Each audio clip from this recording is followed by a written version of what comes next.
Puputulin nyo yung mga nakabuwal na, hindi yung mga nakatayo. Awe, kakabusit ah. Kaya tuloy yan! Sige, tuloy yan! Tuloy yan!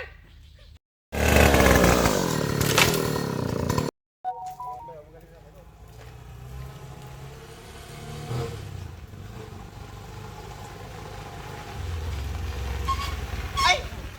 Ano yung pinutol nyo na yan? Ay! Mali yung pinutol nyo na yan. Eh bakit? Naknampo siya. Oh. Dapat hindi ganyan. Kasi ang sinasabi ko sa inyo, puputulin nyo yung mga nakabuwal na, hindi yung mga nakatayo. Awe, kakabusit ah. Kaya nga. Sabi ko naman kasi sa inyo, hindi yan ang puputulin. Paano din nawalan ako ng lilit din eh. Eh, sabi mo kasi sa amin kanina, tumawag ka sa cellphone. Yung kamong mga puno. Ang sabi ko sa inyo, ang puputulin nyo yung mga nakahiga na. Hindi yung mga ganyan. Eh, ano magiging lilit ko rin eh. Be, maibabalik ba natin yan? Hindi naman natin maibabalik yan. Ha? Meron ako ibalik to. Eh, naglagon na eh. Naibon lang.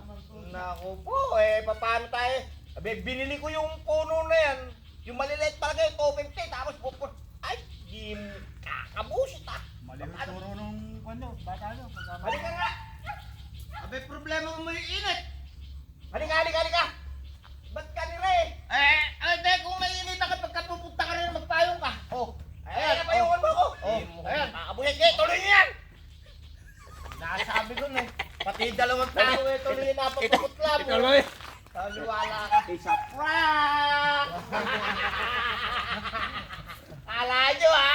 Kala nyo Papaputla mo si Chu eh. namutla! Sige, tuloy. Kakapista.